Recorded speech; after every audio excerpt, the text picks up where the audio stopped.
Hi, my name is Halia Hargis, and I'm going to be performing a piece of original poetry titled Brown-Eyed Abuse. I remember looking into his eyes, only seeing the rest of my life. I knew in that moment I would be spending the rest of my life with him. He was my future and my entire life. That wasn't until I saw a flame in his eye, a sparking light of hate floating aloft in the brown iris. There was something he was hiding. Those words came out in a blazing fire, and I was trapped upstairs. My only option was to jump or be burned. I remember the first time I let him burn me. I soon learned to suck in as much clean air before the smoke clouded the room. It took me too long to master the art of dousing the fire with enough water. But when he wasn't ablaze, I could see our future in his eyes. Smoke inhalation kills.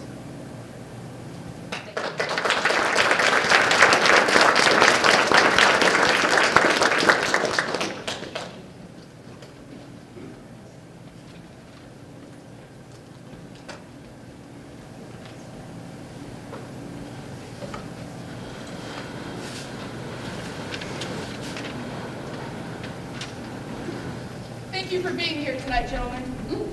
I know I ask a lot of you, but just know that I see everything. Every tiny smile, every command obeyed, every sacrifice given. You're my men, aren't you? And tonight you're going to prove it. Now, I want all of you to pick up your instruments and line up in a... You! Stand up straight! I said stand up straight! Please, you don't want the entire town to see you in a wrinkled band uniform now, do you? Now, form that single file line and reflect on your assignment tonight. Tonight, you are more than just clarinet players and baton twirlers. You have a purpose. And while you may not know what that purpose is tonight, just know that I will know. And that's all that matters now, isn't it?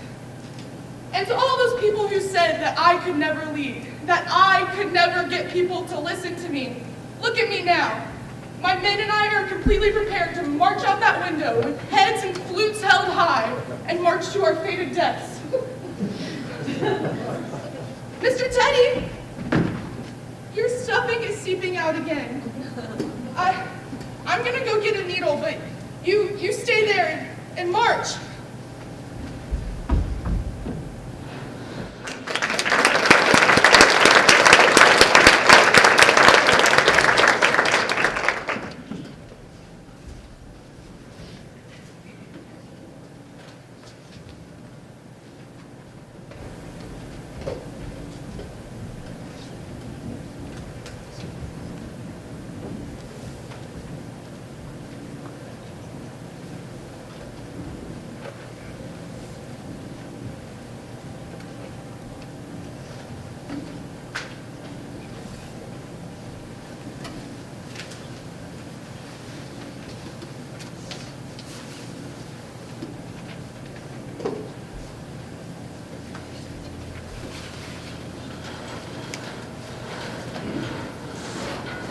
Elizabeth, will you hurry up with that? The draft is due in an hour.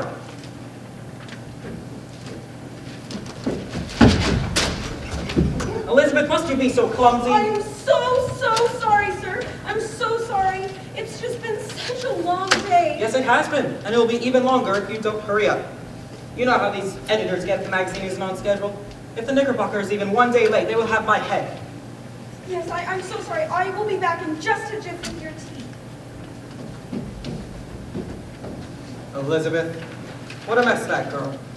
I swear, sometimes I don't know why I hired her. She's clumsy, she's late, she's way too cheerful, that girl. Her tea is awful. I'd rather drink coffee. Ugh. Her spelling is atrocious, her writing even worse, that girl. I don't know why, Elizabeth, that girl.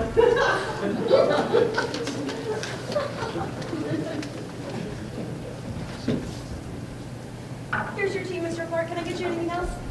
No, that is all. Elizabeth, what is this?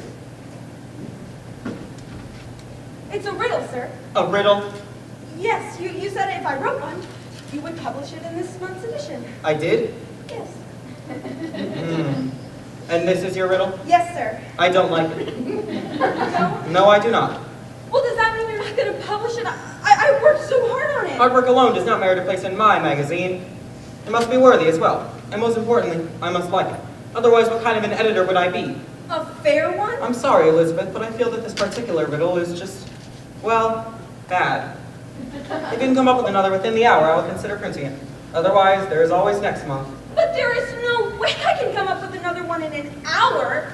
Are you sure you won't even just consider this one? Do you even understand it? How dare you question my understanding? I'm sorry, sir. All I meant was, you don't know the story behind it. Can I tell you the story behind it? Fine. You have 2 minutes to convince me that this riddle is indeed a valuable addition to this edition. I don't know how much that is going to do, though. Thank you so much, Mr. Clark. Okay, it all started Monday morning when I was running late. You're always running late. Anyway, I was coming down 45th and in between Broadway and 6th, I think. Anywho, when all of a sudden this thing appeared out of nowhere, nearly tripping me. Doesn't take much to do that. Thing, a blur I could not see, ran right in front of me. What was I to do? What had caused my slip? What had interrupted my morning trip? When I looked to see what had startled me, all that was there was a little chicken. A chicken? A chicken had crossed the road. I began to contemplate. Where was he going? Was he late? Why does a chicken cross the road? But that doesn't make any sense. Exactly. Why does a chicken cross the road, I said. The people, they answered. The butcher, he said, to avoid my knife. The husband, he said, to avoid the wife. The grocer, he said, to get the grain. The baker, he said, just to be a pain. The maid, she said, to see what it's like. The worker, he said, going on strike. And the poet, he said, well, he didn't know why. And you know, neither did I. Why would a chicken cross the road? Where can he possibly be going? The carpenter, he said, to get a pint. The wife, she said, he got a fright. Oh, but the painter, he was bright. He had a wonderful idea. What if the chicken crossed the road to get to the other side? So I thought and I thought and I wondered, this mystery, this conundrum, might just make a good riddle. But does it? I still don't know if I like it. But Mr. Clark. Don't but Mr. Clark me. Elizabeth, dear little Elizabeth, you are so young, so new in this world. But Don't fret, you'll grow, you'll learn, you will see, my dear, that this world, this place that we live, is hard to understand. But you must keep a cool head, so as not to seem like a girl who doesn't know what it's like to learn about different things, to know why the sky is blue, the grass is green. It's a privilege to know, to learn, to understand, to be a scholar, not for everyone. It isn't. but I want to know. What do you want to know, my dear? I will tell you. I want to know everything. Well, I can't tell you that. We haven't the time and I must return to my work. Wait! There's just one more thing I want to say about the riddle. All right, one more thing. I still don't like it, though. I was thinking just now, what if the chicken is like everything? What do you mean, dear child? What if the chicken crossing the road is like, well, the same reason why we publish the newspaper each month? We publish the newspaper because people read it. But is that really the reason why? And why do people read it? Why do people do anything? What if the chicken crossed the road because that's all he knew how to do? What if it's just because others did before him? It was just to fill his time. Elizabeth, are you suggesting that this riddle is akin to the great question of the universe? I don't know. What's the great question of the universe? For what purpose do we do the things we do throughout our lives? The meaning of life, child. Then I guess I am. Hogwash. What? I still don't like it. Come up with another for next month and we will see. Mr. Clark, Don't. wait. No. Now go finish cleaning the types. You may leave when you're done. Yes, sir. I'll see you tomorrow.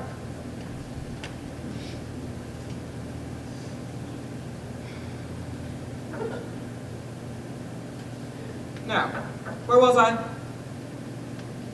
Ah, yes. Why did the chicken cross the road? A riddle by Lewis Clark.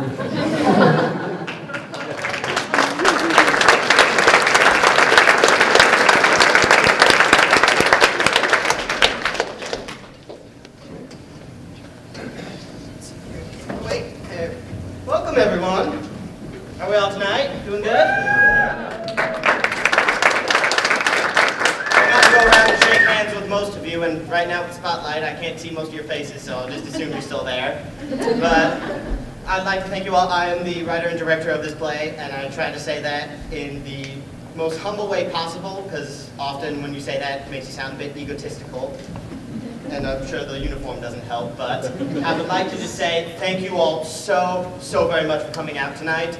I just got a list of people here. I'm going to do my best not to make this an Oscar ceremony, but I'd like to say thank you to some people.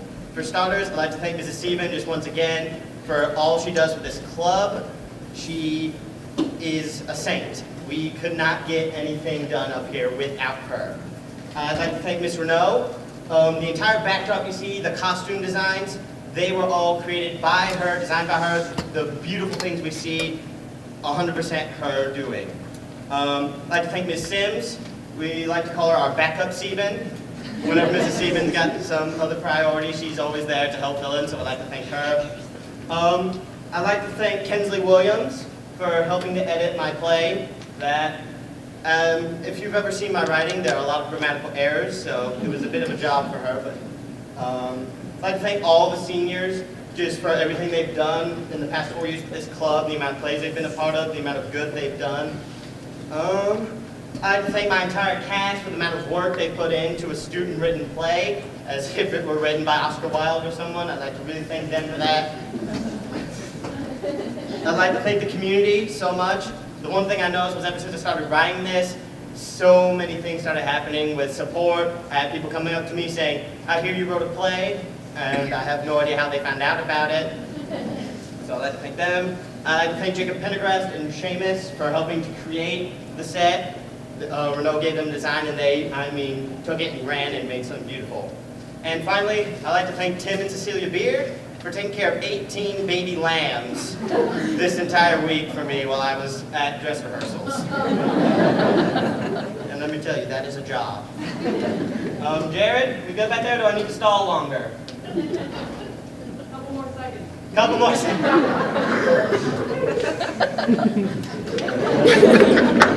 My goal is for no one to do this tonight on stage. I'd say that was definitely one of the hardest things. Was most of my characters, the goal of this play is to make people laugh, and some of my cast has a bit of a hard time with that because most of the characters have to remain straight-faced the entire time. So there was a lot of times during dress rehearsal week where I had to be like, hey, no smiling, no smirking, I see you laughing. Karen, please, I'm out of jokes. What? We are good to go. We're good to go. All right. Thank you once again, everyone, for coming out.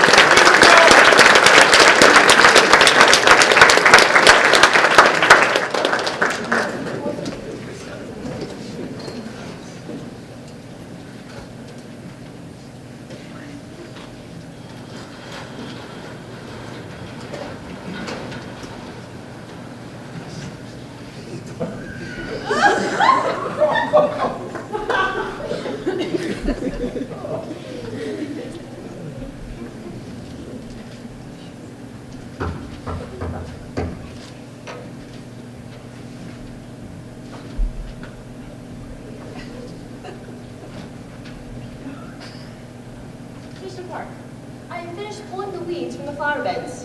Very good. And what are the flowers? Did you plant the daisies or the tulips? Both of them, sir. I just couldn't decide between the two. So I placed them in a lovely arrangement that ensures your face all will receive it. Excellent work. I'm sure Mr. Alvarado will be quite pleased. Now that the job is completed, you may go home for the day. Mr. Alvarado will not be in need of your services again.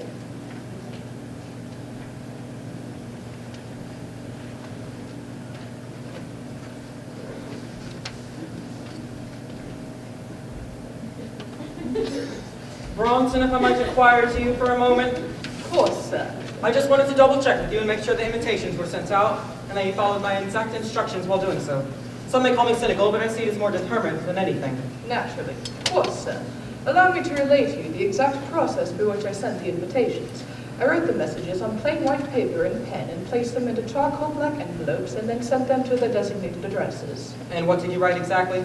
I wrote precisely what you told me to, sir. I request audience with you, insert name here. I have news that strongly concerns you as well as several other designated guests. Please visit my mansion on 423 Crescent Lane this following Saturday at noon. This message is sent with the utmost urgency, and I hope you will treat it with the same sense. With the best regards, Francis Alvarado. I'm sorry, Bronson, but I'm afraid you're going to have to rewrite and send the invitations again, for I didn't need anything sent to this Mr. Name here.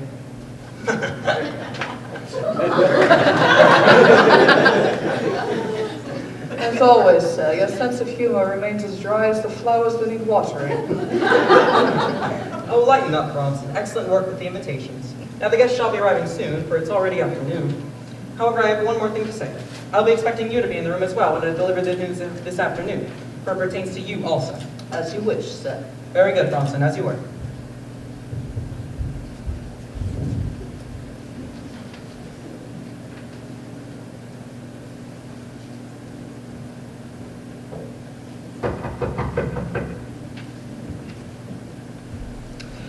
Welcome to the Alvarado.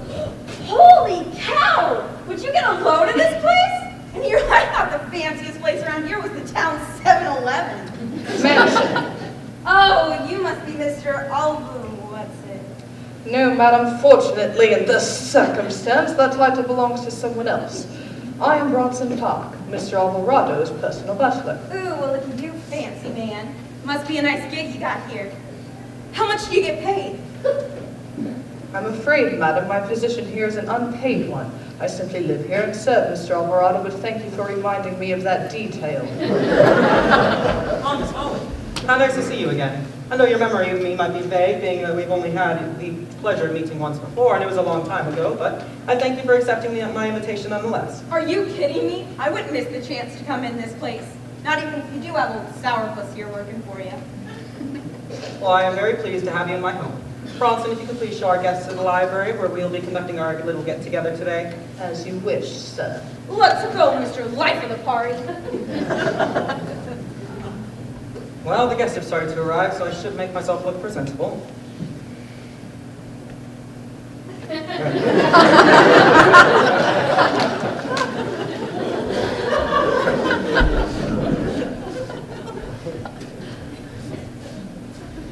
That's better.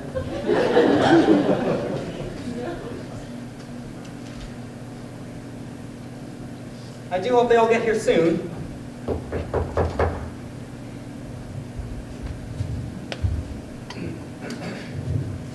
Good morning, Mr. Alvarado. Good morning, Tom. It's Jimmy, I'm your chauffeur. How can you not know my name? Listen, Jimmy, I can't be expected to know the names of all my servants. Now, what is it you want? I'm very busy. Understandable, sir. I just wanted to let you know that I parked the Rolls Royce in the garage for the evening. I wanted to see if you needed anything else before I leave. No, that is all. You may leave. I will no Nice longer... night, You too.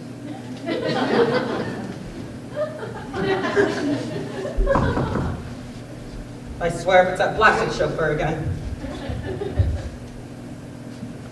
Oh, hello, Arabella. How nice to see you again. Yes, it was nice of you to finally contact your last remaining family member after all this time. I'm sorry it has taken me so long to reach you. I cannot express how immensely I regret missing the time we've now lost.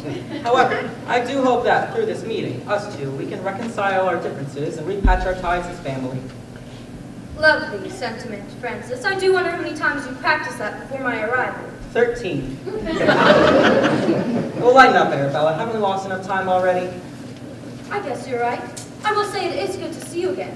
And you as well, dear cousin. Now, if you'll care to join your fellow guests, I suppose so. Where are they? just follow that hallway down. It'll be the third door on your left. Until then, cousin. Till then.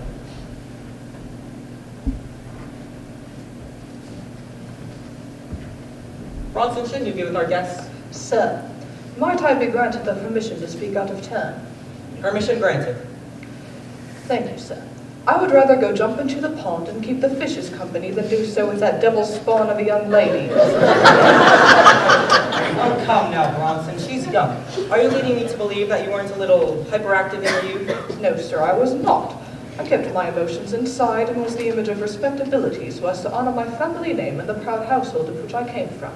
To not do so would have been to bring shame to my ancestors. And now you work as a butler.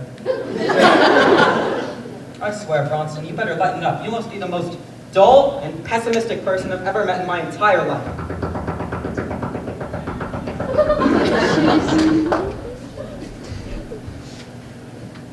I've never seen anyone take so long to enter a door in all my life. Ah, Mr. Alvarado, there you are. Are you aware that your driveway is full of weeds, your door needs repainting, and you must redo the ceiling of this porch?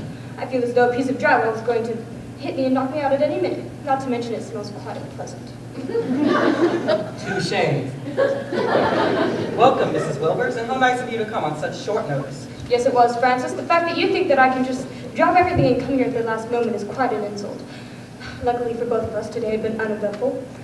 Also, it's Miss Wilbers now. I'm afraid Hank passed away about a month ago. Oh, my dear Miss Wilbers, I do hope you know that you have my sincerest condolences. Your husband, Hank, was a great man and an excellent friend of mine. The world has lost an incredible gift in his passing. Oh, please, he was an utter buffoon. I told him that the roads are too icy for driving that day, and he just didn't listen to me. He often ignored me in our time together in life. I wonder why. But it was his loss. I feel as though I'm a highly intellectual person, and he would have benefited greatly from hearing my knowledge. People in general these days seem to wish to leave wisdom knocking at their door, letting her remain begging outside while they sit in their blissful ignorance. Well, not myself. I have welcomed this wisdom into my life, and it has changed me for the better. It is the burden of some to leave this blissful ignorance in order for us to progress with time, Francis, and you and I are one such as these. Otherwise, I dare say, I wouldn't be standing in your home right now. Now, what is this important news you spoke of in your letter?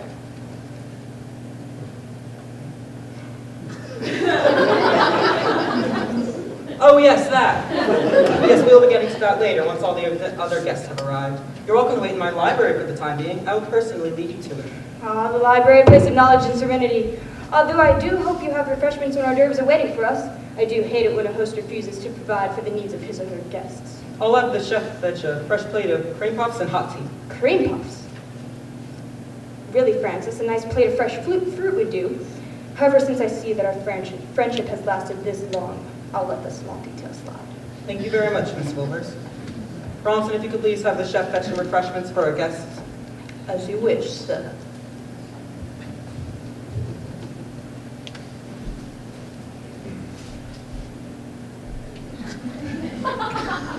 So this is where old Frank ended up, huh?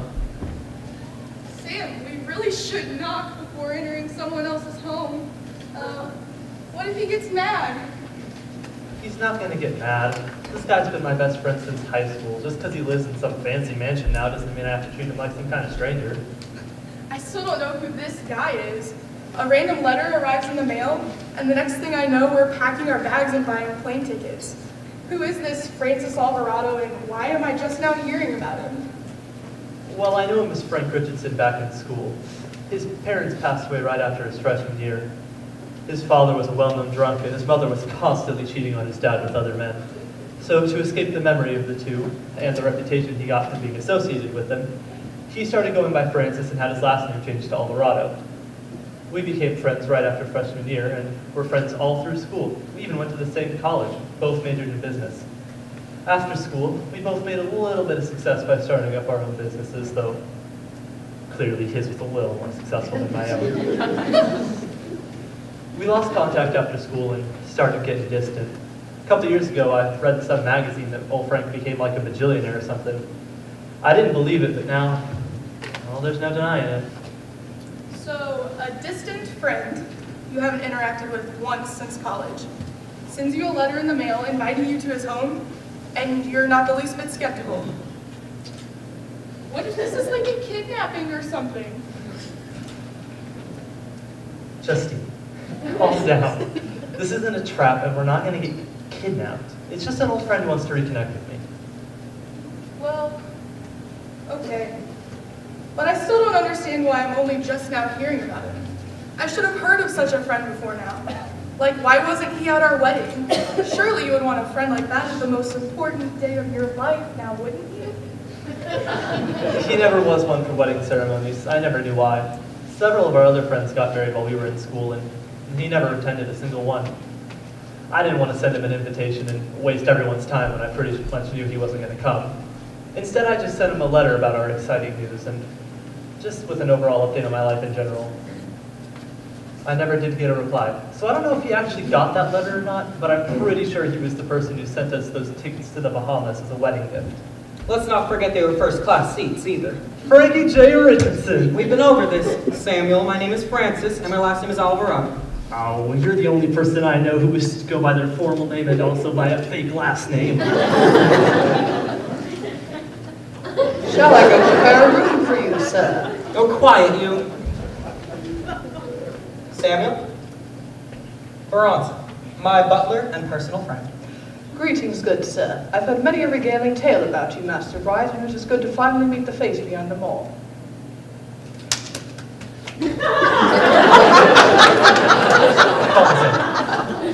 Yes, Master Sam. Oh, yeah, Frank, this is my wife, Justine. Nice to meet you, Mr. Alvarado. It would have been much nicer had my husband not only mentioned you to me just last week, but it's still nice all the same. Pleasure's all mine, Mrs. Bright. And might I just say that I find it a miracle here. My friend convinced you to marry him, of all people. I think I can agree with that. Also, I'm in love with your home. The front entrance, the decor, it's all beautiful. Thank you very much, Justine. I bought this mansion a few years ago from the original owners, whose family had owned it for about 10 generations. Bronson here had been working for the family nearly 40 years when I came. Ah, yes, the day that shall forever live in my memories. Well, I'm sure Mr. Park here does an excellent job of keeping it up. It really is nice, Frank. It's hard to believe the guy I knew in high school could be living in such a fanciful environment. And do I even want to know what kind of people are going to be here for this little get-together? The most stuck-up of the stuck-up, I'm sure. Of course not. Who do you take me for, dear friend? I would never deal with any of those pretentious upperclassmen like that. Most of the time, that is. Friend, I must express to you my distaste for the present arrangements. That is shock. The young lady in the library has yet to cease speaking since the moment she's arrived. She keeps bringing up the most unusual subjects. I must request for you to hurry along with this business, or I may lose all of my sanity. I can relate. Not to worry, Miss Wilbers, for we are only awaiting one guest, so if you could just wait patiently in the library. I'm getting bored in there all on my lonesome. Are we gonna do this thing or what? Yeah, Frank, whatever you guys say, I'm really excited to hear it. We'll begin soon, if you could all just wait in the Ah, library. there you are, Francis. I was beginning to think I'd have to wait another 15 years to see you again. Are we going to hear this news anytime soon? Yeah, Alvarado, spill your guts. Yes, Francis, please relay whatever information you feel the need to relay. Please, everyone. I have finished the clan boss, Mr. Alvarado. Sí.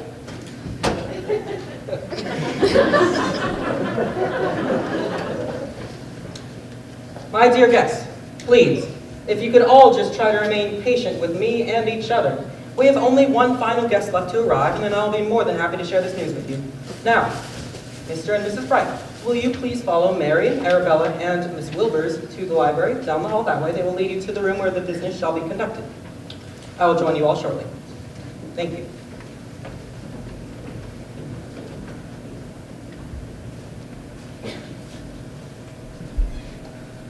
Not to be one to boast, sir, but I did try to suggest conducting all this business over the phone. Right as you may be, Bronson.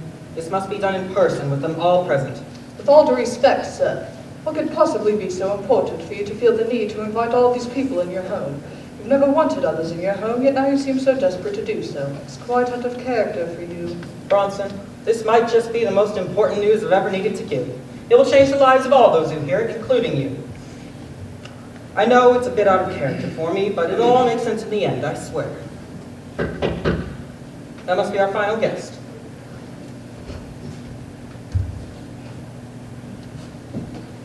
All right, I can't talk right now.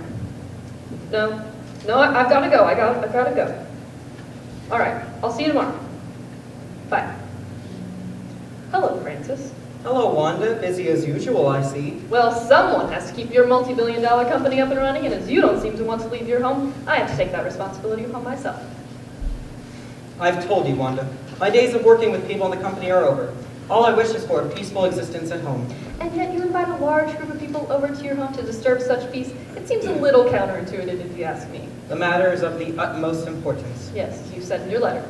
I appreciate you coming over here. I know the company keeps you busy.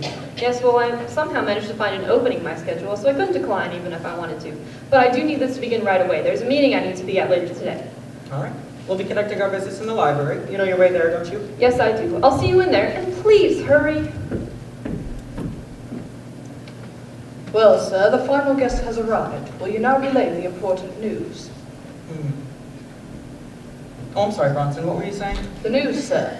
Will you now tell us all what is so important? Of course, Bronson, of course. Go along and wait in the library over there in just a moment.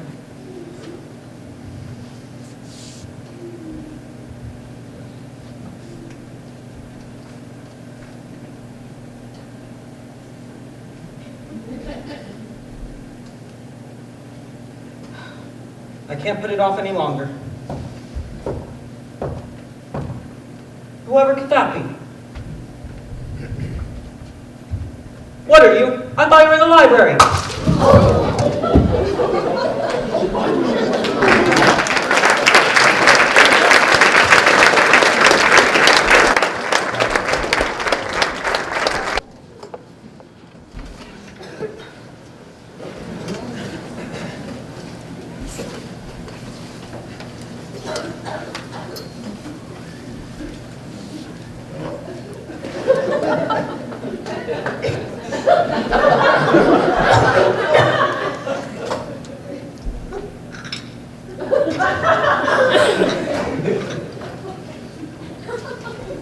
I don't know where Francis got this chef of his, but these cream puffs are just awful. And this tea tastes like it came from the rain gutter. Go have the chef prepare a decent plate of cream puffs, please. Yes, ma'am. Look at all the stuff this guy has on his bookshelf. He's got a real thing with philosophers, doesn't he? Thomas Hobbes, Immanuel Kant, Voltaire. Are you going to read all the names on that shelf? Maybe I will, maybe I won't. It'll depend on how I feel. Well, I feel as though you should cease this rather infuriating behavior at once. Must I remind you that you are on the home of a respected and esteemed billionaire? Really? What gave you away? The marble columns in every room, or oh, maybe the Lamborghini at the front of the house.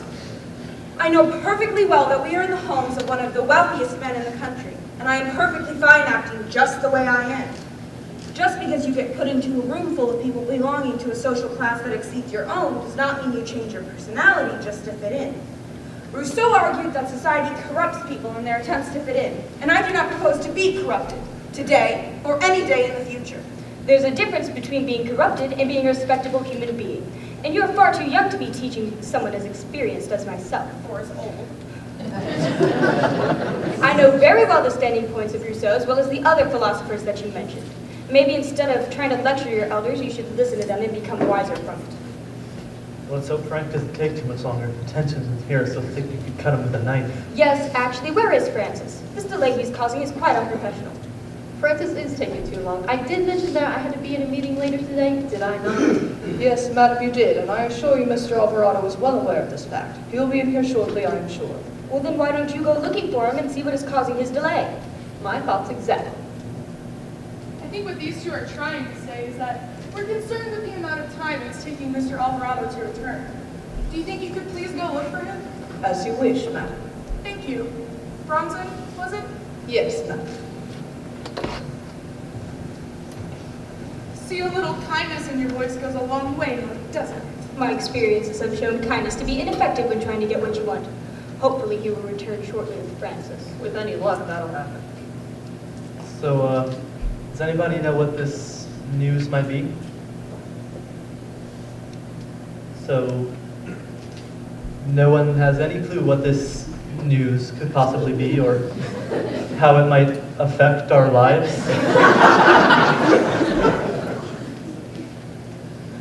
Doesn't Francis speak to any prefers his own company to that of anyone else. And you are? Arabella Clemens. I'm Mr. Alvarado's cousin on his mother's side. Wait, Frank didn't tell me about any family other than his mom and dad. I thought he was the last one. Well, that's more than likely because Francis doesn't consider me his family. Since childhood, he has acted as if I was a stranger. And despite the occasional letter, we barely interacted in our youth. In fact, this letter was the first time I've heard from Francis in, well, 15 years. As I said, he prefers his own company. The poor man. This must be the first social interaction he's had in years. What caused him to shy away from society like this? Well, nobody knows. About 10 years ago, Francis relinquished his position of CEO to me, and then proceeded to lock himself away in his mansion. Well, the only reason he gave us was that he was tired of the world and he wished to close it out. What about you? You seem to know him pretty well. How often do you see him? Not that often. The letter is also the first time I've heard from Francis in years. I know him from past experiences between him and my recently deceased husband. So none of us have seen or heard from this man in over 10 years. And all of a sudden he invites us all to his home? That's it, we're gonna get murdered! Young lady, could you please stop with these childish comments for 5 minutes?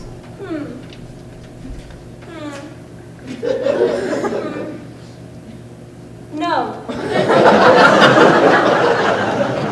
But admit it, you all know that the situation is a little out of the ordinary. The sudden invitation is, well, creepy. Hello? Could I please have some assistance? I thought you were looking for Francis. I was. Oh my lord!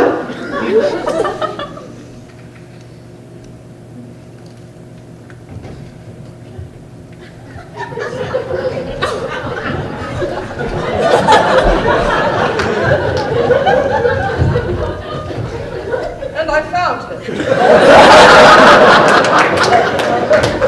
Well. Has Mr. Alvarado taken a little too much NyQuil? Madam, this is no joke. What happened? Well, I went to look for Mr. Alvarado as requested, and I found him lying on the floor in the front hall with pieces of a shattered face lying all around him. The front door was left wide open as well. From there, I took hold of Mr. Alvarado and dragged him as far as I could. Is he dead?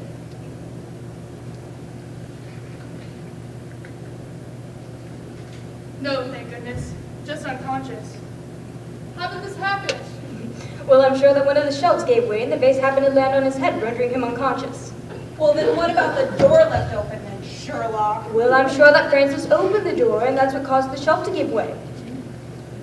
I'm afraid, madam, there's no possible way for that to have occurred. I've been dusting these halls for over 40 years and have never seen any vases matching the shards present in the front hall. No, the shards belong to a vase that is decorated a different part of the house, this library to be exact. Therefore, I'm afraid the only logical conclusion is that this was done deliberately. Deliberately? How absurd! In what way is that the only logical conclusion? I mean, why would anyone wish to incapacitate Francis? What is there to be gained?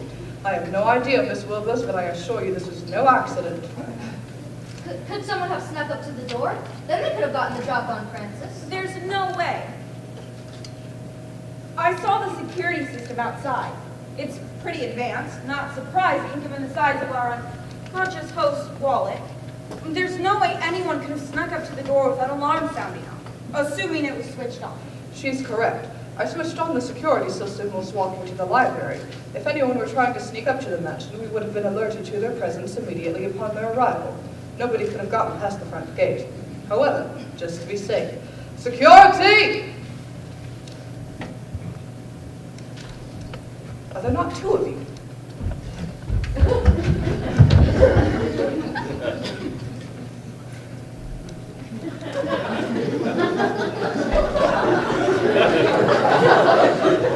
Go and search the premises. Look for any sign of a break-in. Go!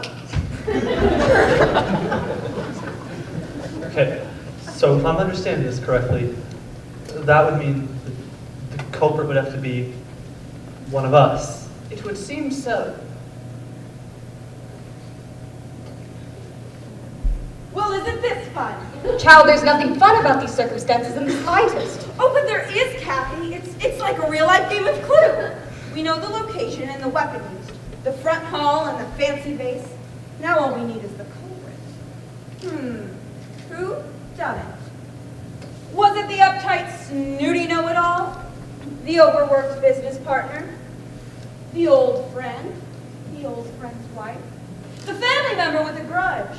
The young, rambunctious girl? Or maybe, even as cliche as it is, the butler! I'm getting chills! Now all we need is some dramatic thunder. Well, I guess we can't have everything. All right, little girl, that's enough. It's time for the grown-ups to talk. Now, what are we going to do about this? Based on his letter, Francis had something he really needed to tell us. We may have no idea what it is, but it must be something really important. Well, we could try to wake him up. Let's get in here first.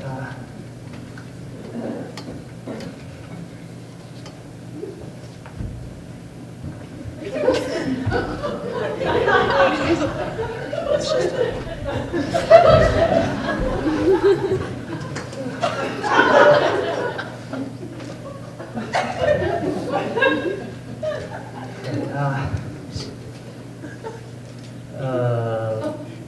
Frank? You still in there, buddy? Oh, please, allow me. Francis! Wake up, Francis! Wake up! I don't think that's going to work. Let me try something.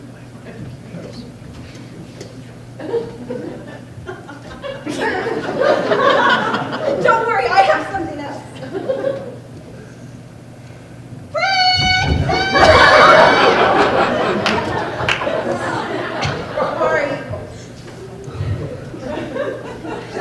Alright, we're just gonna have to wait for him to wake up on his own.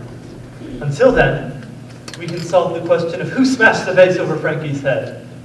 Which of us had a grudge? I still believe this is just an unfortunate accident. That is exactly what the culprit would want us.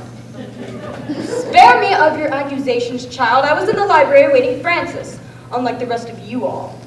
So Miss Wilbers was in the library and Bronson was switching on the security system. Where were you two? We were wandering around the mansion. We'd never been here before, so naturally we wanted to see the place. I didn't want to bother Francis for an official tour because, he looked pretty busy. So instead we just wandered the halls on our own. We saw the ballroom and the foyer. It's all incredible and extremely clean. You're welcome. What about you, Miss Clements?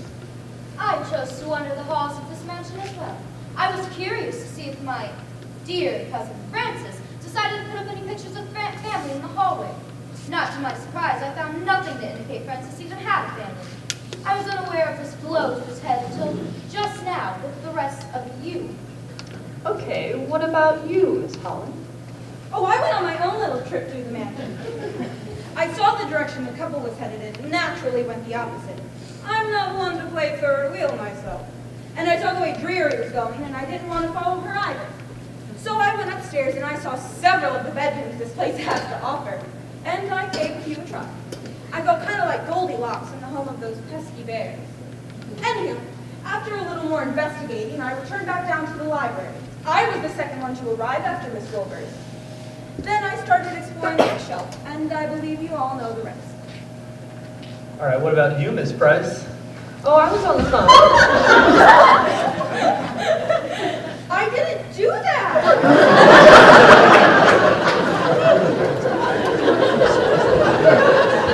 Anyways, I was on the phone. It was another important business call like they usually are. I must have been on the phone for about 20 minutes, and then I figured things were being delayed by me, so I rushed in here only to find everyone here except for Francis. So we were all alone whenever the act was committed. Well, not all of us. Sam and I were together. Yes, but you're both married to each other and obviously quite devoted to each other. So what's to say one or even both of you didn't commit the act? Yeah, now you're vying for each other out of love. Okay, that's ridiculous. What could I possibly have to gain from hurting my best friend? What about you two? Why would I attack Francis? He's the only family I have left. Even if he has shut me out, I wouldn't hurt family. And why would I attack Mr. Alvarado when?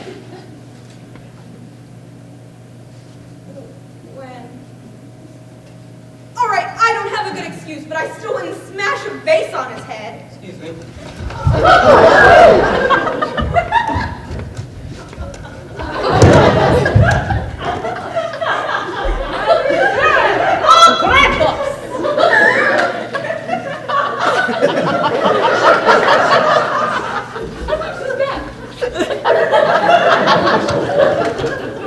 Frankie, I'm so sorry, buddy. You just spooked me. No. You're all right.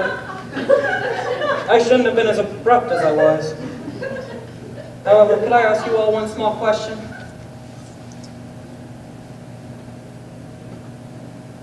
Where am I?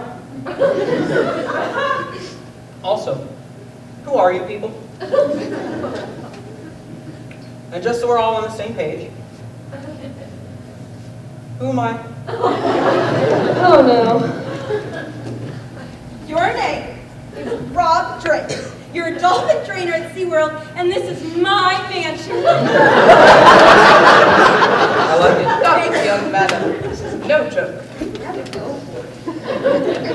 Sir, do you remember who I am? Should I? What about me? Do you remember me? No, I'm afraid not. Perfect. Just perfect. The hit to the head must have given him amnesia. He has no idea who we are, or who he is, or even what this news is. Well, I, for one, don't notice a difference. Francis has always acted as if he never knew me. What hit to the head? All right, listen. Your name is Francis Alvarado, and this is your mansion. You are one of the wealthiest people in the world, and you have invited all of us here to tell us something very important. Okay, but who are you? I am Bronson Park. I am your personal butler and have been for the past 5 years. I've been working in this household for the past 40 years and only just started working for you when you bought the mansion from the previous owner. Wow, I have a butler? That is so cool. Wait, are you sure your name isn't like Alfred though? Ooh, or Jeeves? It's like meeting him for the first time all over again. You're supposed to be kind to me. Okay, but who are you? I am your cousin Arabella Clemens. I'm your last remaining family member, and unfortunately, you and I have not spoken in a good 15 years. Since our adolescence, actually.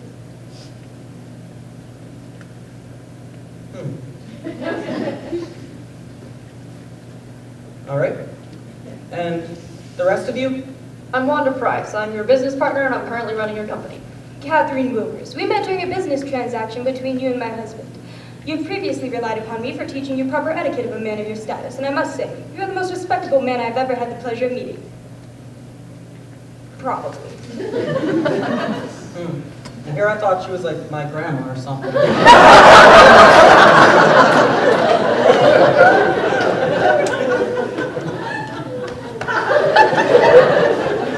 All right, I am Samuel Matthew Bright. We were best friends all through school, and we even went to college together. After school, we lost touch, though, and we actually didn't speak until I received a letter from yourself just a couple weeks ago. And I'm Sam's wife, Justine. We only just met earlier today, and I only just heard of your existence when your letter arrived. Okay. And you? Oh, I'm Marion Holland. We met a long time ago. I believe it was in New York. The memory is so old that it's very vague. All I know is we met a long time ago, and I never spoke to you again until I received your letter. Then I Wait. came to your home. Wait a minute. So I supposedly know all of you, but other than the butler, I haven't interacted with or seen any of you in years? What am I, some kind of antisocial hermit? Why don't I see any of you anymore? Why is my only close friend my butler? No offense, Jeeves. And I don't know why, but you prefer the company of yourself rather than others. Well, what about you? Surely I would visit my only remaining family member at least once a year. As I said, you and I have not spoken in 15 years.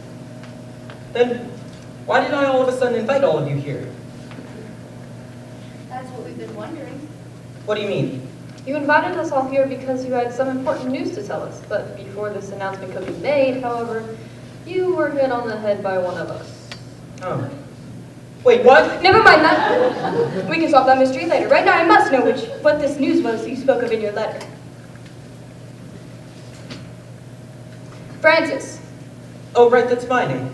It's funny how getting hit on the head can make you forget, isn't it? Come along, Emma. Do you know what you needed to tell us so desperately? I have a meeting I need to leave for sometime in the next 2 hours, and I want to stop for a cappuccino on my way. Well, I'm sorry, but in my current mental state, I have no idea.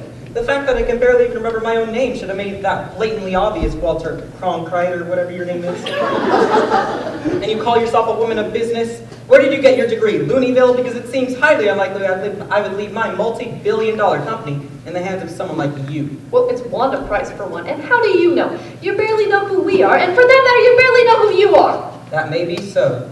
But given the past couple minutes, I've gotten to know myself to a certain degree, and I don't believe I would trust you, so I will not. Now, I would like to find out which one of you granted me with such a swift blow to the head, and will therefore dedicate my time as well as yours to discovering this. Well, here's something you don't see every day. The victim investigating his own murder. He wasn't murdered, child. He was assaulted. Oh, yes, but assaulted doesn't sound nearly as dramatic as murder. For such an awful word, it has such a lovely sound, does it not? It just rolls right off the tongue. Murder. So if it is all the same to you, I will say that he was murdered and not assaulted. As unusual as it may be, dear madam, I will be investigating my murder. You weren't murdered! Potato pa-murder. Now, Jeeves, will you please show me where I was attacked? Bronson, sir. And if that is what you wish, then I shall abide. You know, that sounds like a good idea. Maybe the familiar surroundings will spark your memories. I like you, Jessica. You seem to have my best interests in mind. I'm going to take Branson and Jessica, and we're going to go examine the crime scene. I want the rest of you to stay here. I'm looking at you, Catherine. I'm Marion. Then who's Catherine? That would be me. I thought you were Arabella. No, that's me. Marion, Catherine. All right. So we're going to have to get some name tags for these people. Let's go.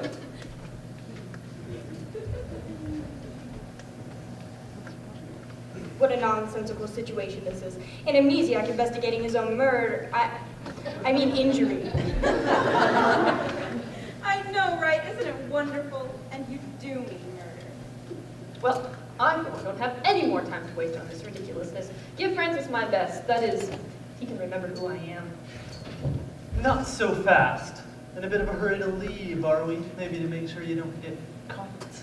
What do you mean by that, Mr. Bright? I think I know what he's trying to say. You were the one who attacked Francis. But maybe that attack, it wasn't supposed to just be an attack. It was supposed to kill him. Aha! See, I was right all along. Murder. Perhaps. What does that have to do with me? You may run the general operations of the company, but Francis still calls the shots, doesn't he? Yeah, maybe you just got tired of taking orders. Maybe you wanted that multi-billion-dollar operation all to yourself. So you decided to take care of Mr. Alvarado, and this little invite gave you the opportunity you needed to get the job done. So you hit him with a vase or an object, and instead of like killing him, it just gave him amnesia. Well, your last name isn't Mr. Bright, just out of the coincidence of it. And that was a fantastic theory to you both. However, my salary is the same size as Mr. Alvarado's, and seeing as how I already run the operations of the company, there isn't much else for me to gain. Never mind, Miss Price. What about you, Mr. Bright? What about me? Well, you and Francis were once inseparable friends, weren't you? And yet for the past 6 years, you haven't even spoken a word to each other. Friends like that don't just stop talking to each other without something horrific occurring between the two. And yet we were getting along just fine earlier today. Besides, what would I possibly have to gain from killing my best friend? But forget Mr. Bright. What about you, Miss Clemens? Me? How can I be responsible? Francis is the only family I have left, as I said. Therefore, I have no reason to get rid of him. Yes, however, you have the greatest motive here. See, being Mr. Alvarado's only remaining family member, naturally his enormous fortune would fall to you come his death. How dare you make such an accusation against me, Miss Price?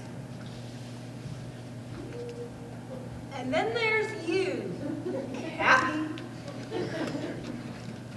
What are you talking about? What? I don't know. But everyone else was making accusations, and I wanted to too. Oh, well, as entertaining as this has been, I must go take this call. Since Miss Price was able to leave, I believe I will too. I've been cooped up in this mansion for far too long, and it is suddenly becoming hard to breathe. I agree with her.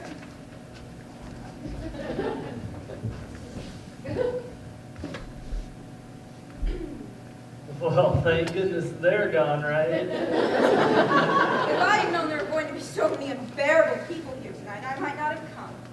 Well, at But least... then again, excuse me, I would have missed out on all of this entertaining business.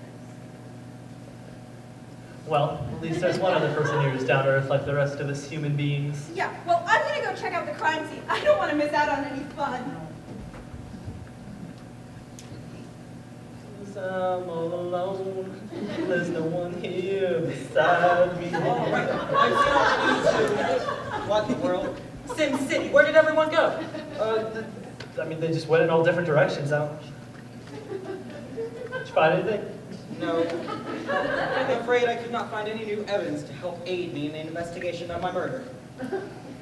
Francis, buddy, you weren't murdered. Never mind that, Jaundice. We have more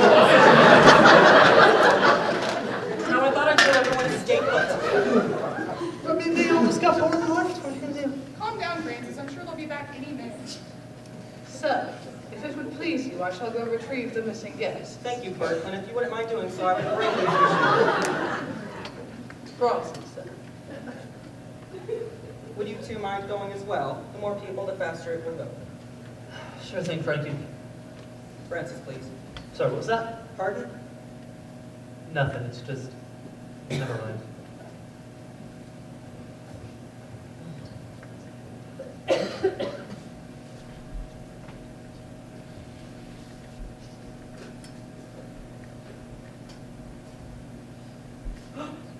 Everyone, I remember the news.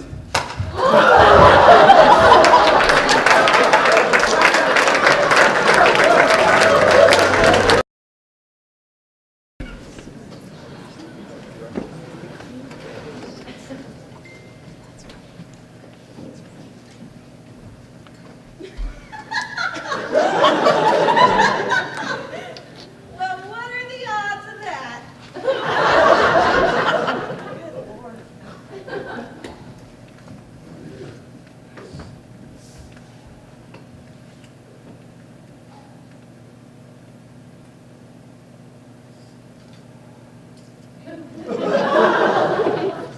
Huh.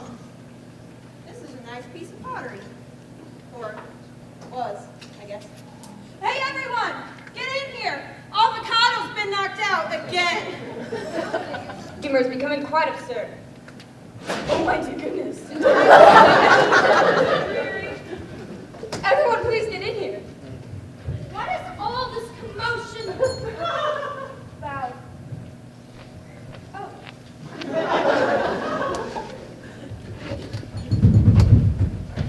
What's up with the about? Oh, come on, man!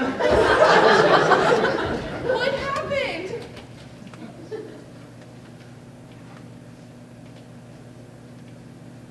Oh my gosh. How could this happen? We were only gone a few minutes. I'd act surprised, but at this point of the day, nothing will shock me.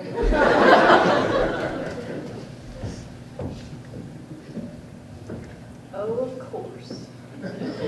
So, are we gonna start getting everyone's alibis, or are we just gonna, like, cut out the middleman and start with unjustified accusations? I'll start. I think it was Francis himself. Why, you ask? Because he could. Really, Marion? Can't you be serious for 1 minute? Well, to be quite frank, it's hard to be serious with all of this ridiculous business going on. It's like trying to be serious in a cartoon show. It's impossible. Well, as ridiculous as it may be, it appears that Mr. Alvarado has once again been attacked in our absence. And I'm assuming, once again, we were all alone during the attack? No, Sam and I were together again. Well, we've already established how that doesn't qualify as alone. Now, what about Francis?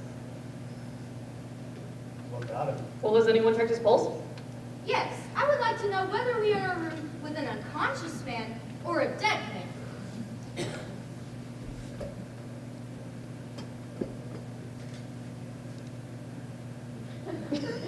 I'm sorry, but it seems as though...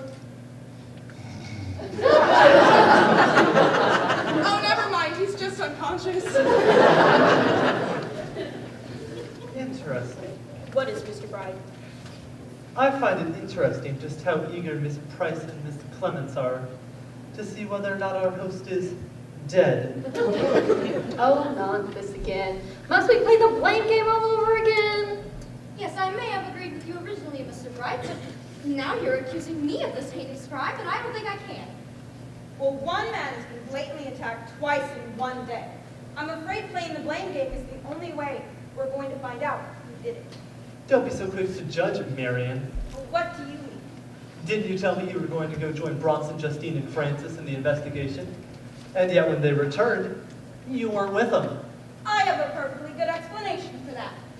I went exploring again. I was on my way to the crime scene and I saw an unexplored corridor and my curiosity got the better of me. I saw a couple more bedrooms, the fanciest bathroom I've ever seen, and a beautiful ballroom with a wonderful chandelier. She seems like an unlikely tale to me. Oh, really? What about you? The last time I checked, it takes less than 15 minutes to go get some air. And yet you managed to be gone for over 30 minutes? What, did you get lost on your way back? Actually, now that I think about it, that's entirely possible in this place. Actually, I was lost in thought. The need for maintenance in this mansion is absurd, no thanks to you, I suppose. But for starters, the chef ordered the wrong napkins. There's salmon instead of mauve. The chandeliers aren't near as bright as they should be, and the texture of the toilet paper is completely wrong for my taste. All of these troubled me so that it just got away from me. So, it took you all that time because you needed to examine the conditions of the mansion? Yes? Shocking. Now see here, why are we arguing like this? What is there for us to gain from it? Oh, I'm sorry. But in case you hadn't noticed, dear Francis here has been rendered unconscious. And the only way for us to find out who did this to him is to ask these questions, Miss Price. I realize there is a need to locate the culprit, Mr. Bright. I just don't see why having these juvenile discussions is going to help us do so. I concur. This bickering amongst ourselves is getting us nowhere. Well, then how do you two propose we solve this case? Excuse me. Really, Sam, you must get that impulse under control. Twice in one day? I don't think poor Francis' head can take much more of this abuse. I know, I'm sorry, buddy. You gotta stop popping out of nowhere like that.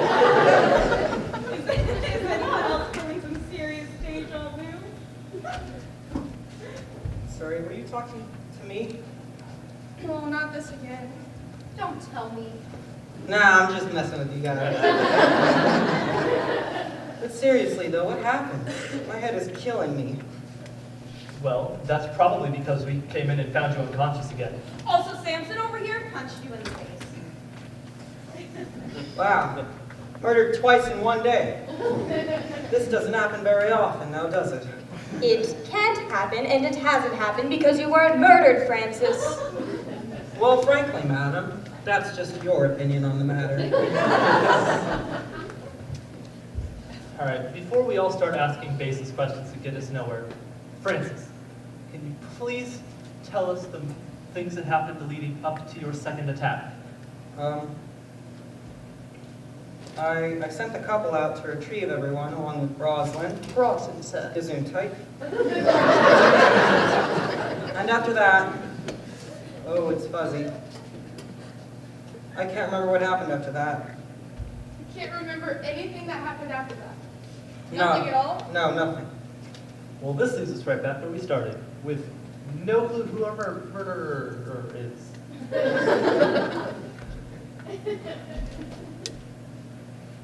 Well, I for one have had enough of this nonsense. I'm going to leave on my sanity still intact. Count me in. I've had enough of these absurd antics. As much as I hate to say it, I agree with the majority. I've had enough of this for one day. Well, I'm not going anywhere. This is the most fun I've had in a very long time. Nobody's going anywhere. Francis is right. His memory may be fuzzy, but I'm sure it can be restored if we all just stay patient. I've been patient all day. What's her definition of patient? Fine. I'll remain, but that's only to ensure the safety of my friend.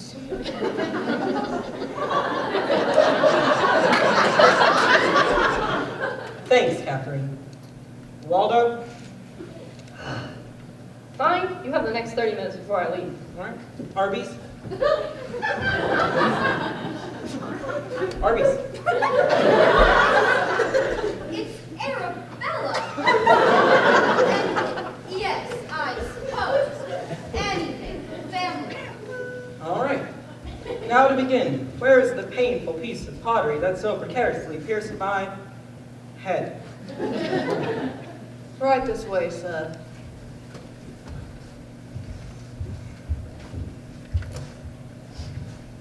Thank you, Bronson.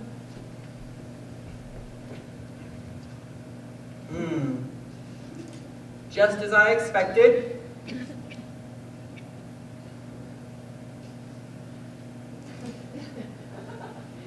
This is a vase. Other than the fact it's a different vase from my first murder, there's no difference between the two.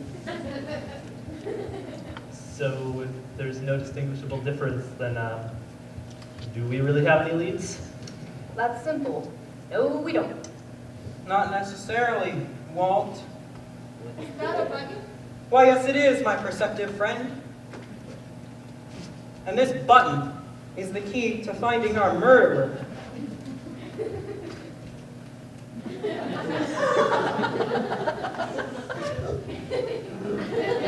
It is a very standard and bland button, so it could belong to any one of you. So who's missing a button? Or do I have to examine everyone? All right, the button's mine. But it wasn't just me. They were all a part of this as well. Why, you backstabbing traitor! All right, things were going just fine, so you had to go drag us all down with you. You spineless coward! Well, I wasn't going to go to prison while you all got to be free. Well, now we all are because of you. Wait a minute, what the heck is going on? Well, you see, my dear cousin Francis, we had all planned and executed your murder. However, instead of killing you, it just gave you amnesia twice. So we tried again, but as I'm sure you figured out, we had less luck the second time. Well, hold on a second here. I was not aware that this plan was taking place, and I had no part in executing it. This is the first I've heard of this group effort. Nor was I aware of any such operation. Well, in regards to you, young lady, we had no idea you even existed until today. We had no idea that you'd even be here. What about me? Well, you see, Bronson, we were going to let you take the fall for the actions. You know, a sort of the butler did kind of thing. You know. Understandable. But why would you want to murder me? Based on what I've learned about myself, I seem like a pretty nice guy. We all had our own reasons. I wanted to finally be in control of the company. I see so much potential for this business, but you've hoarded control for so long that potential is slowly declining. All I wanted was to see our stocks reach their full potential. And so I decided to take our business as well as your life from you. What about you, Samuel? Don't touch me. You probably didn't know this, but I've been an employee in your company for years. I've been needing some more money because Justine and I are planning to start a family soon. I wanted to put Wanda in charge because I figured she would help the company grow, and with company growth comes salary growth. As you can probably guess, I did it for the same reasons. When my husband came to me with this plan, I couldn't help but support him. And as for me, well, you see, before my husband Hank passed away, he invested a large sum of money into your company. This did not prove to be unsubstantial at first, but in recent months, your stocks have slowly been declining, and I cannot work to get money, seeing as I am 80. And, well, I was hoping that by putting this price in charge, your company's stocks would once again rise. And then there's me.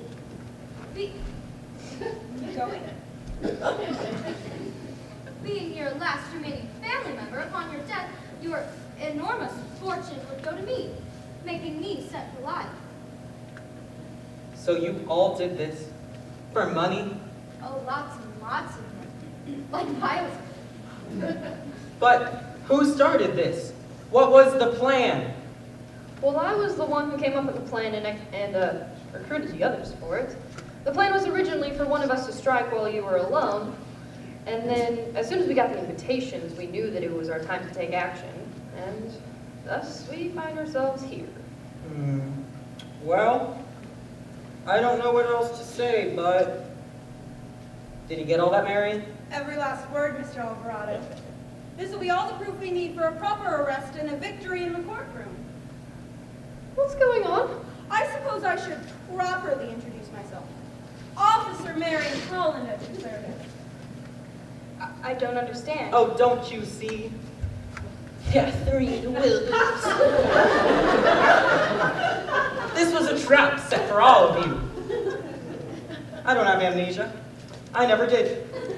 This was all my own ingenious ruse to counter your ingenious ruse. But how? I heard about your clever little plan and decided to make my own cleverer one. Officer Marion Holland is an old friend of mine who just so happens to work for the local police department. She's helped me with a few matters in the past, of which I will choose not to go into detail on.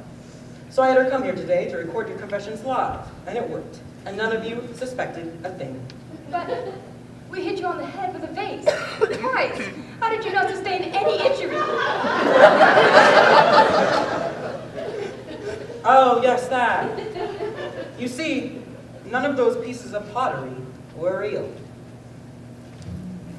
But wait a minute. I replaced them all with fake prop bases that are designed to shatter on stage, almost as if this were a play. So when you hit me in the head, it gave off the impression that it did permanent damage to my cranium, when in reality it didn't hurt in the slightest. But wait a minute.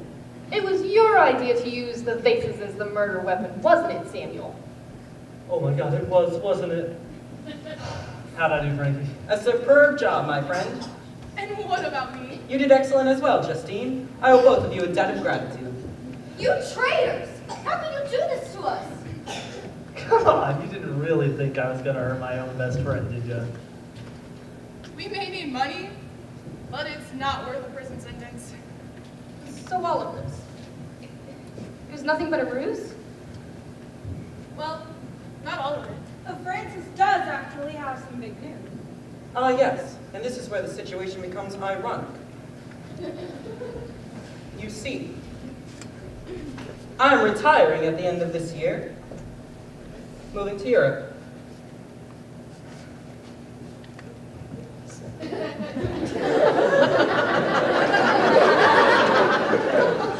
Thanks, Bronson. No, not it.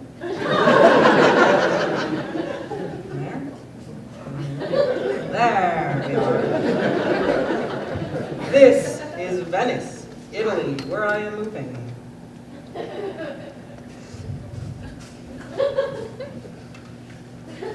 I got it. Oh, come on. Originally, I was going to give everyone what they wanted, give the company the one. But after this little situation,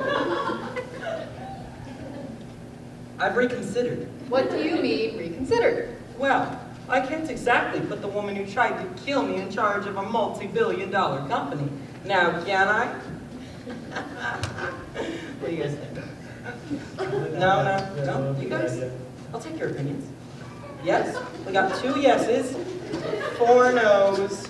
Should I vote? Yeah? Should we vote on me voting? I'm just gonna not vote and still take the conclusion that no. So, who to give my company to? How about you? What? Samuel Bright, you are now in charge of my company.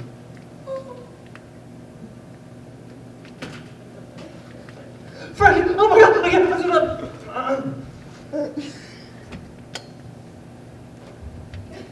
What are you doing? Francis, I am very pleased to be in business with you. Okay, you're quite welcome for my business, and call me Frank.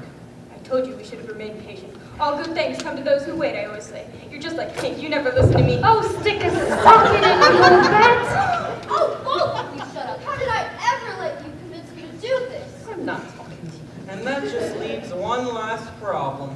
What to do with the Alvarado mansion? I can't exactly just pack it up and take it with me, and yet I don't wish to leave it behind. I suppose it could be looked after, Bronson. I suppose you shall be letting me know whom I will be serving next, sir. Oh, enough of this sir business, Bronson. You are no longer my butler, but the owner of this fine mansion. Sir, You now own the Alvarado mansion. Deal with it as you see fit. I give you access to the necessary funds to maintain it, and all I ask in return is a room to stay in when I come to town. sir, permission to momentarily exit the quarters. Permission granted. Thank you, sir.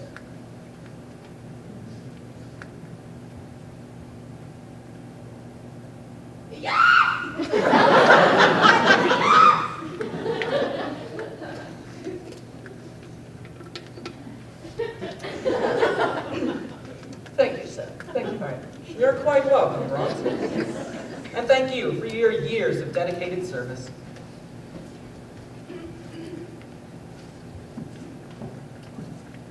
So, Yes? what about me? What? Well, these 3 got some kind of gift. Where's mine? Let me see here. Yeah, I don't, what? I don't have anything for you. I'm sorry. Well, at least give me a reason as to why. Well, let's just say it's because of lazy writing, okay?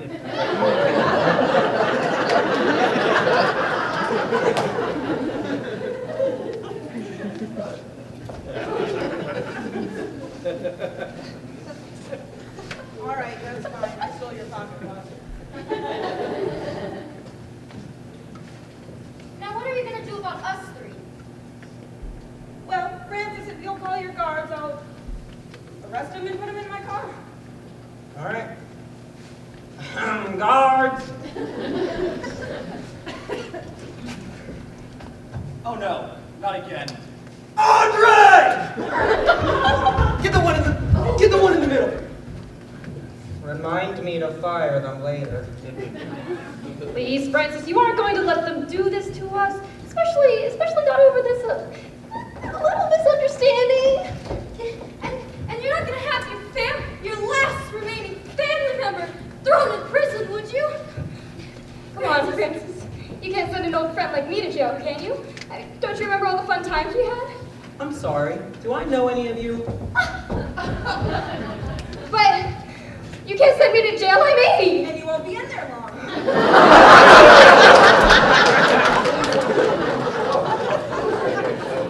I am very surprised by the actions taken by Miss Price. She seemed like such an upstanding individual, and Miss Clemens was so kind. They shall be missed. What about Catherine? What about her? Won't you miss her as well? Oh, goodness, no. Good riddance, and, Well, our 3 criminal friends are loaded up in the back of my car. They wouldn't stop bickering the whole way. I don't know how you're going to survive a car ride with those 3. That, my dear Mr. Bright, is why tasers were invented. Well, I would just like to thank you all for helping me in apprehending Catherine, Waldo, and Arabella. Sorry, Wanda. stuck on. I'm still breathing today because of each and every one of you. Wait, Bronson, did I tell you about the plan? No, sir. Oh, I didn't? Oh. Well, you did a good job anyway. Thank you, sir. Although I will say it would have been much easier aiding you had I been notified of the situation beforehand. However, might I ask where all the non-prop pottery vases are located? I would like to have them back into their proper placements before you retire to Italy. Ah, yes, we kept them in the storage room. Samuel, if I could trouble you and Justine with going to the storage room and accounting for all the original vases. Of course, Francis. Allow me, sir. No, Bronson, you've done plenty. So how did these things work? Well, the material it's made of is made to resemble glass, when in reality it has a density that is significantly less. So without smashing it, there's no way of telling which is which.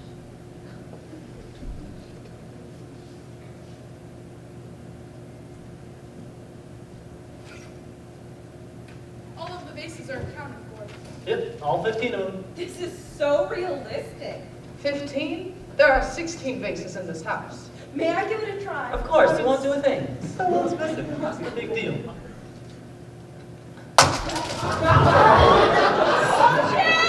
Yeah, the creep. Oh, come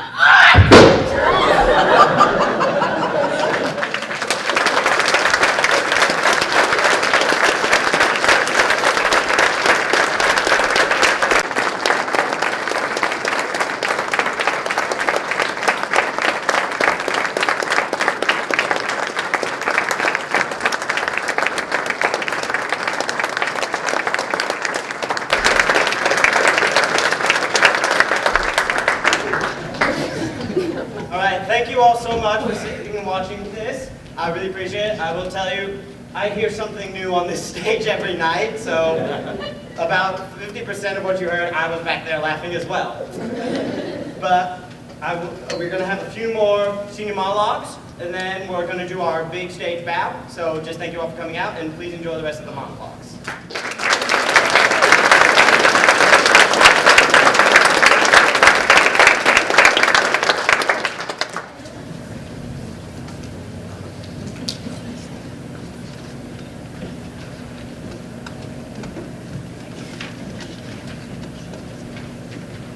Hello, I'm going to be performing another original poem.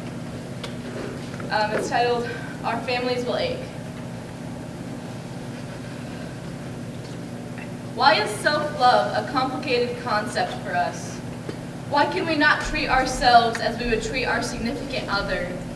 No, instead we decide to slit our wrists until we can smell the sickness coursing through our veins, just so we can feel something. We take too many pills to numb the pain of our slit wrists and scars that are carved way too deep into oblivion. And then, when the pain is truly radiating in our diseased brains, we think of ways to die. Ways that won't hurt Mom when she finds us. Ways that our brothers won't cry when he tells the story. Newsflash, Mom's heart will ache for the rest of her life. And not only will our brother cry when he tells his friends, but he will scream to the sun and the moon and the stars, wondering why we decided that he wasn't worth living for. And our brother will take the blame, and he does not deserve that pain on his shoulders. Our families will not be peaceful from our deaths, don't you see? Why is it so damn hard to crack a smile? We made another day. Why can we tell other people their bodies are temples, yet be wrecking our own sanctuary? How can we truly love someone if we do not love ourselves?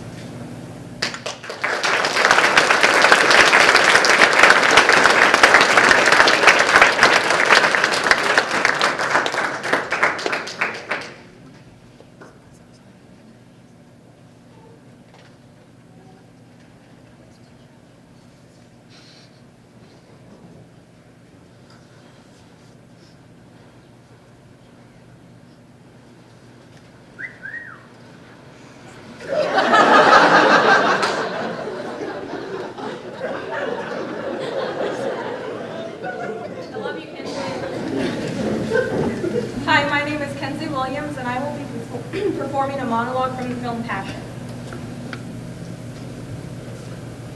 When I was 6 years old, my parents bought me and my twin sister a bike for our birthday because we like to share everything. So we would take turns riding to school, and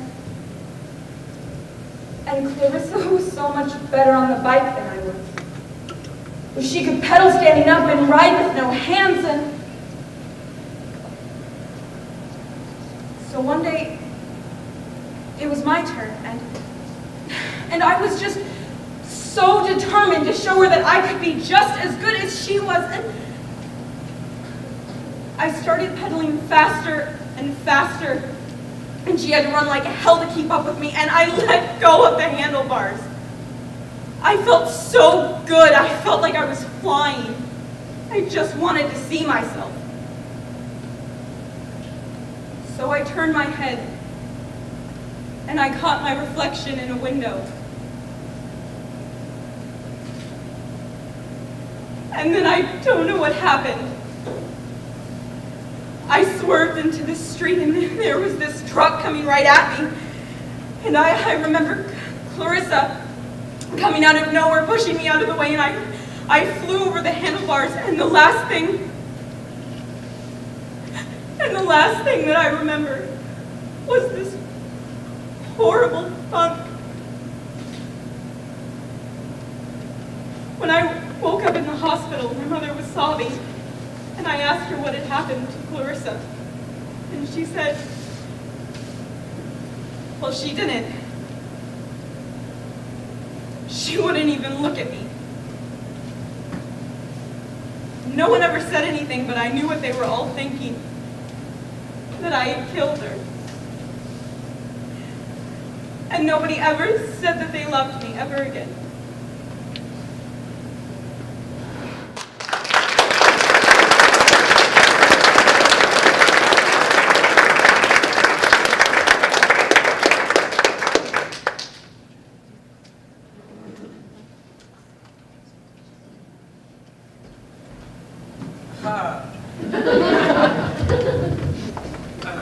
Hi, I'm Jared O'Loughlin, and I'll be performing a monologue from the movie Wild America.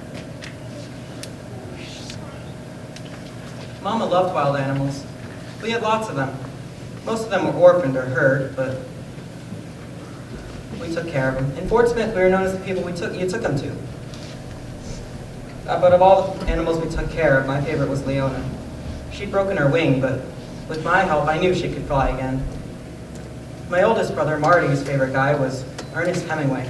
He liked to think of himself as a great hunter and adventurer like Ernie Bob.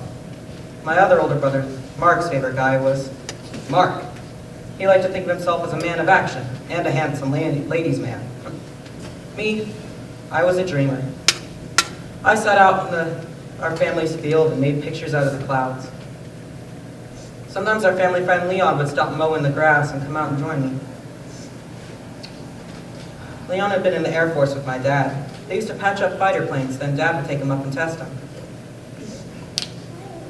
After the war, he followed my dad home, and he's lived with us ever since.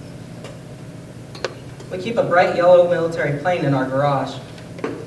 It's not a fighter or anything, but it's an old Army trainer.